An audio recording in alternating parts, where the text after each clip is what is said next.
자, 이제 문제 풀어볼 텐데 이 문제 생각보다 학생들이 맨 처음에 봤을 때 매우 당황할 수 있어요. 왜냐면 항의 값이 등장하지 않거든요. 자, 그런데 Bn 현재 A2가 마이너스 4고 그 다음에 공차가 0이 아닌 등차수의 AN에 관해서 Bn은 이 AN에 관련된 수열 연속하는 두 항의 합을 BN이라고 하겠다 이 뜻인 거예요. 자, 그때 여기서 이제 비밀이 여기서 갈라지는 거야. 이 상태에서 교집합을 했더니면 3이 나오도록 해달라 이거예요. 모든 수열 AN에서 A2의 값의 합이 얼마야? 그러면 20라는 거는 결국에는 나는 기본에 두 번째 항에 있으니까 공차를 구해와 이 뜻이겠죠. 자, 그때 이 문제를 어떻게 풀어야 돼? 라고 해석할 텐데 선생님이 방금 전에 매핑했다시피 현재 이거를 단순하게 A1, A2, A3, A4, A5 이렇게 해가지고는 관찰하기가 너무 힘들어요. 그래서 이렇게 항의 표현이 2개 이상 있을 때는 항상 기준항을 잡아주시고 나머지는 공차에 관한 정리를 이용해서 이렇게 표현해 주세요. 마이너스 4 플러스 2D, 마이너스 4 플러스 3D 이런 식으로. 자, 이렇게 정리해주면 얘는 그 전이니까 마이너스 4, 마이너스 D다. 이게 설명하면 되겠죠. 그래서 마이너스 D, 그 다음에 여기는 D 더했으니까 0, 그 다음에 플러스 D, D, 2D, 3D 이렇게 적어주시면 딱 좋아요. 자, 요게 바로 AN이야. 그러면 현재 B라는 집합을 구해보는데 B라는 집합은 뭐지? 라고 해보면 작은 항 두 개를 더하니까 마이너스 8 마이너스 D가 되고요. 얘랑 얘랑 더하면 마이너스 8 플러스 D가 돼요. 얘랑 얘랑 더하면 마이너스 8 플러스 3D가 되고 얘랑 얘랑 더하면 마이너스 8 플러스 5D가 됩니다. 그 다음에 얘 옆에 또 하나 있다면 마이너스 4 더하기 4D니까 마이너스 8 더하기 6D가 될 거야. 이 상태에서 놓고 들어가셔야 돼요. 그러면 우리가 현재 AN하고 BN을 비교해 봤는데 현재 보다시피 여기는 공차가 얼마야? 그러면 2D씩 벌어져요. 그러니까 여기까지 가는데 2D씩 벌어진다고. 여기가 2D, 2D, 2D. 근데 여기는 얼마냐면 D란 말이에요. 그러니까 우리가 여기서 교집합이 생기려면 공차가 얼마? 2D만큼 벌어지는 애들을 잡아라. 이 뜻이에요. 그러면은 만약에 내가 얘를 잡았어. 그러면 공차가 2D 나오는 건 얘예요. 얘가 2D 되면 얘라고 이렇게. 그러니까 현재 교집합될 수 있는 원소는 딱 이 세 가지밖에 없다. 이게 되는 거예요. 그러면 나머지는 얘네들은 어떻게 돼? 하면은 첫 번째는 이렇게. 연속해서 현재 여기가 2D, 2D니까 요렇게 2D 되는 건 연속돼서 3개 잡든지 아니면 요렇게 해서 3개를 잡든지 아니면 요렇게 해서 3개를 잡는 수밖에 없다. 이렇게 되는 거예요. 연속하는 3개를. 그래서 순차적으로 한번 문제 풀어보면 첫 번째. 만약에 이게 1번이라고 한다면 첫 번째 우리가 알게 되는 진리는 그러면 첫 번째 항은 같아야 되잖아. 그럼 마이너스 4 마이너스 D하고 마이너스 8 마이너스 D하고 같아야 됩니다. 근데 이런 값은 존재하지가 않죠. 그러니까 이거는 아니야. 이게 되는 거예요. 그러면 두 번째는 현재 2번을 잡아준다면 이 노란색을 2번으로 잡아준다면 처음 등장하는 수가 같아야 되니까 마이너스 4 마이너스 D가 마이너스 8 플러스 D랑 같으면 될 거 아니야. 그럼 요 세 개가 같다는 얘기죠. 그러면 얘랑 얘랑 같다? 그러면 여기는 얼마 돼? 넘겨주면 2D, 넘겨주면 여기는 4. 그럼 공차가 2다. 이렇게 되는 거예요. 아, 그러면 여기서 바로 수번째 항 구하죠.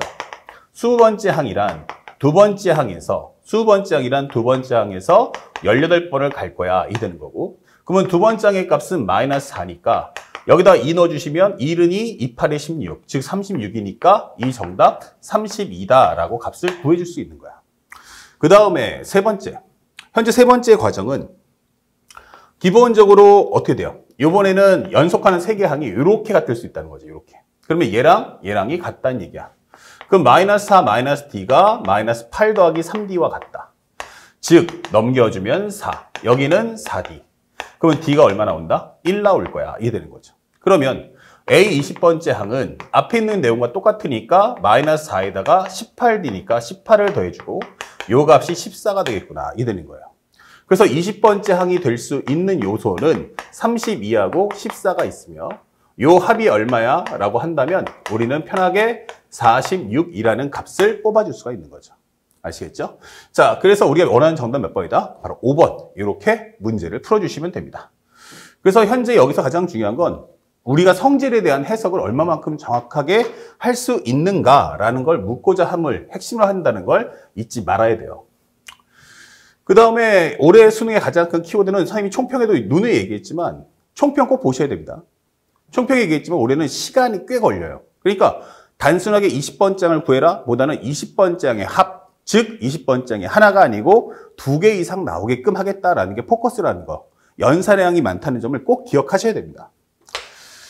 그리고 또 하나 들어가 보면 현재 올해 9월달 우평인데 첫 번째 항사 N항까지의 합을 우리가 SN이라고 하자. 근데 A7이 13의 배수야. 그럼 첫 번째 우리가 알게 되는 건 A7이라는 게 13의 배수 이렇게 되는 거예요. 하지만 아직 뭐 특별하게 우리가 알고 있는 건 등차수라는 건 알고 첫 번째 항이 자연수, 모든 항이 자연수란 건 알고 있어. 하지만 기준항도 모르고 공차도 모르는 상황에서 바로 이 하나만 가지고 문제 풀 수는 없죠. 자, 그 다음에 두 번째가 시그마 K는 1부터 7까지 SK예요. 644 이게 되는 거죠. 그럼 이거는 값을 줬으니까 연산해봐. 근데 합을 하고자 하는 대상이 AN이 아니고 AK가 아니고 SK라는 점을 집중하셔야 돼요. SN이라는 것은 초항부터 N항까지 빼지 말고 다 더해라 이 메시지죠. 그래서 선생님은 이걸 몰라서 S1, S2, S3, S4, 그 다음에 S5, S6, S7을 한번 적어봤어요. 자, 이렇게.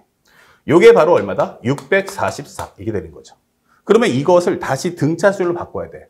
푸는 방법은 하나. 첫 번째 여러분들이 AN의 합공식을 이용해서 식을 만든 후 넣어서 전개하는 방법이 있고요. 아니면 선생님처럼 다 써보세요. S1은 뭐야? 그러면 A1. S2는 뭐야? 그러면 A1 더하기 A2. S3는 A1 더하기 A2 더하기 A3.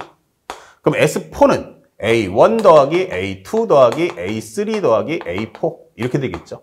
그래서 나중에는 A1 더하기 A2 더하기 A3 더하기 A4 더하기 A5 더하기 A6 더하기 A7 이렇게 되는 거죠. 요것들을 다 더해줘 이렇게 되는 거예요. 자, 그러면 현재 우리가 알고 있는 내용을 잘 보세요. A1은 A1인데 A2는 뭐지? 그러면 A1 더하기 D가 돼요. 여기 A3는 뭐가 돼요? 바로 A1 더하기 2D가 되고요. 여기는 A1 더하기 3D가 되죠. 이런 식으로. 맞습니까? 그러면 현재 이 내용을 한번 싹 더해본다면 맨 처음에 A1이 총 몇 번 나옵니까? 그러면 7번 나와요. A2는 6번 나오죠. A3는 5번 나오고요. A4는 4번 나오고요. A5는 몇 번 나와? 3번 나오겠죠? 그 다음에 A6는 몇 번? 2번 나올 거고요. A7은 1번 나올 거야. 근데 이 값이 644 이게 되는 거예요. 그러면 여기가 바로 뭐다? A1 더하기 D다. 여기는 A1 더하기 2D다. 항의 표현을 하나로 통일하라는 얘기예요. 그러면 여기가 A1 더하기 3D. 여기는 A1 더하기 4D. 여기는 A1 더하기 5D. A1 더하기 얼마? 6D 이렇게 되는 거죠. 그러면 A1이 총 몇 번 나와? 라고 하면 여기 7개 나오고요. 그 다음에 여기도 A1이 6배 해주니까 6개 나오고요. 여기 5, 4, 셋, 둘, 하나 이 되겠죠. 여기는 A1이 총 몇 개? 넣어주면 4개가 나온다. 4개, 3개, 2개, 하나. 그 다음에 공차를 봤는데 여기 6D고요. 여기 12D예요. 6D, 12D. 그 다음에 여기도 여기 6D, 10D. 그 다음에 12D. 그 다음에 여기는 3, 4, 12. 2, 5, 10. 1, 6, 6D다. 이게 되는 거죠. 자, 이렇게 되는 거예요. 그러면 현재 여기도 살짝, 여기 살짝 빠졌는데 A1이 빠졌죠. A1. 그러면 1부터 7까지 합이야. 그러면 1부터 7까지 합이면 2분의 7 곱하기 8이니까 이거 20, 7, 4, 28. A1이구나. 이게 되는 거고요. 여기 다 더해보세요. 근데 대칭이야. 그러면 요것만 더해도 되겠다. 그러면 22, 28. 2배 해주면 56D. 56D. 이것이 644. 이게 되는 거예요. 자, 28로 한번 약분해 보죠. 그러면 A1 더하기 2D는 이게 되는 거죠. 그러면 644를 28로 나눴어. 그러면 7, 4, 28, 7, 9, 63, 7, 2, 14. 그쵸? 7, 9, 63, 7, 24. 그럼 또 하나 두면 4, 2, 8, 4, 3, 12. 요게 바로 23이야. 이게 되는 거야. 그 연산이 길 수밖에 없습니다. 그러면 요 값의 의미가 뭐죠? A1에서 ED, 즉 두 번 더 갔다? 아, 세 번째 항이 얼마다? 23이다. 이게 되는 거예요. 세 번째 항이 23이다. 그리고 우리는 알고 있는 게 A7이라는 것은 바로 13의 배수다. 이런 걸 알고 있어요. 자, 그럼 이걸 통해서 이제 공차를 구하는데 참고로 모든 항이 자연수라는 걸 잊지 말아야 돼요. 자, 그러면서 A2의 값을 구하세요라고 했는데 참고로 하면 여기서 살짝 오른쪽 와볼게. 그러면 A2라는 것은 뭐야? 라고 하는데 A3-D가 됩니다. 그러면 여기는 23-D야 라고 설명해 주는 거야. 아, 근데 문제에서 얘가 자연수라고 했어요. 그러면 현재 얘가 1보다 같거나 크다 이렇게 되겠죠. 그러면 D라는 값은 얼마보다? 현재 우리가 알고 있는 22보다 같거나 작겠구나 라는 것도 확인할 수 있어요. 자, 이 점을 꼭 기억하면서 한번 들어가 보자. 그러면 현재 A7이라는 값은 뭐지? 하면 A3에서 4번을 더 가죠. 그러면 현재 여기가 23 더하기 4D가 되겠네. 이게 되는 거예요. 근데 D가 22보래. 그러면 여기다가 2배 해주면 얼마 나오니? 88. 4배 해주면 88. 23 더해준다면. 그쵸? 현재 우리가 알고 있는 A2의 값을 구해라 했으니까 요거 빼주면 23-D. 그쵸? 23-D라는 건 1보다 같거나 커야 되니까 D는 22보다 같거나 같다. 맞아요. 그러면 현재 88 더하기 23 해봤자 여기는 111보다 같거나 작겠구나. 이게 되는 거예요. 이렇게. 자, 그러니까 우리가 14의 배수를 쓰더라도 한없이 쓰는 게 아니고 111보다 같거나 작은 범위 안에 써라는 얘기야. 그러면 첫 번째 쓸 수 있는 숫자 얼마? 14, 26, 39, 그 다음에 52, 그 다음에 또 13을 더해주면 65, 그 다음에 또 13을 더해주면 78, 13을 더해주면 얼마야? 그러면은 91 이렇게 되겠죠. 그 다음에 13을 더해주면 얼마다? 104까지 적을 수가 있겠네. 자, 그러면 현재 여기서 이 값이 얼마다? 23 플러스 4D가 될 수 있는가? 그리고 모든 항이 뭐라고 했어요? 자연수기 때문에 현재 D라는 값은 뭐가 돼야 돼? 현재 20보다 같거나 작은 자연수가 나와야 돼요. 근데 넘겨주면 현재 여기서 23 플러스 4D가 13? 그럼 벌써 뭐가 돼? D가 음수니까 이거 안 된다는 얘기야. D가 음수기 때문에. 그 다음에 참고로 하면 여기도 마찬가지 안 되겠죠. 이거 넘겨주면 3이잖아. 그러면 여기가 23 더하기 4D. 그러면 우리가 알고 있는 D는 4분의 3이니까 안 돼. 현재 여기서는 넘겨준다면 23 더하기 4D를 해주면 4D라는 값은 얼마다? 현재 16이 나온다. 아, 그러면 D가 4라는 값이 딱 나오는 거예요. 그 다음에 나머지도 할 필요가 없어지는 이유는 문제에서 뭐라고 했어요? 두 번째 항의 값을 구하라고 했어요. 두 번째 항의 값. 두 번째 항의 값을 구해라. 그 얘기는 만약에 2개 이상이 나왔다면 문제에서 뭐라고 했어? 현재 두 번째 항의 총합을 구해라 이렇게 나오겠지. 근데 벌써 값이 나왔기 때문에 여기는 더 이상 할 필요가 없다. 이렇게 되는 거예요. 자, 그래서 우리가 원하는 요 값은 23-4가 되면서 정답은 얼마? 19. 이런 식으로 문제를 풀어주셔야 됩니다. 그래서 문제가 어려운 건 아닌데 시간이 꽤 걸리니까 학생들이 시험장에서 겪기에는 조금 더 긴장도 되고 그다음에 두려움도 있고 욕심도 많은데 풀이가 너무너무 긴 거야. 그러면 학생들이 많이 당황해 할 수도 있다. 아시겠죠? 하지만 전체적인 내용을 봤을 때 그렇게 어려웠던 문제는 아니구나라는 걸 우리가 느낄 수 있는 문제였습니다. 다만 등차 수열은 그냥 문제를 푸는 게 아니고 바로 성질에 따른 해석을 요구한다는 걸 절대로 잊지 마시기 바랍니다. 자, 그리고 마지막 세 번째 문제 한번 볼게요.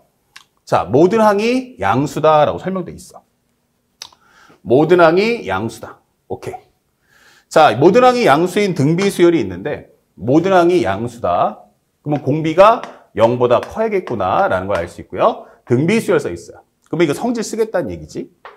그러면 A6분의 A3 곱하기 A8 요거 10이고 A5 더하기 A7은 바로 얼마다? 36이다. 이 되는 거예요.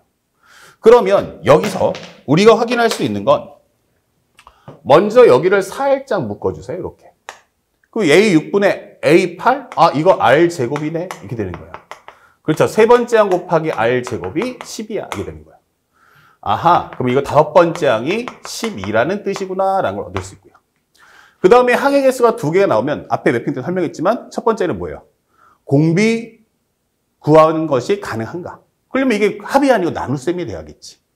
그러면 등비 중항인가? 그러면 또 마찬가지 곱이기 때문에 이거는 공비 구하기도 안 되고 등비 중항도 안 되는 거야. 그러면 현재 우리가 알고 있는 게 얘가 12잖아. 맞아. 그럼 얘는 12로부터 2번 더 가면 되겠네. 이게 되는 거야. 그렇다면 현재 12r제곱이란 24. r제곱이란 얼마다? 2다까지 구할 수 있는 거야. 자, 그러면 여기서 r값을 구할 수도 있고 안 구할 수도 있는데 여기서 r값을 구하면 루트 2가 나고 지저분하겠죠? 그러면 여기서 멈추세요. 그리고 실제 구하는 것은 11번째 항이니까 현재 우리가 알고 있는 5번째 항 기점에서 몇 번 더 가면 돼? 6번 더 가면 돼. 그럼 5번째 항은 12. r제곱은 2니까 2의 3승이다 라고 적어준다면 12 곱하기 8 정답은 96 이렇게 빠르게 문제를 풀어주시면 됩니다. 그래서 올해는 가장 중요한 게 공비를 통한 또는 공차를 통한 한 문제에 관한 정리를 해야 한다는 걸 가장 핵심으로 하고 있다는 걸 잊지 마시고 그거에 맞춰서 문제를 푸는 연습도 꼭 해주시길 부탁드리겠습니다. 자, 여기까지 등차 등비 마쳤고요. 바로 다음 영상에서는 SN과 시그마에 대한 설명도 이어나가도록 하겠습니다.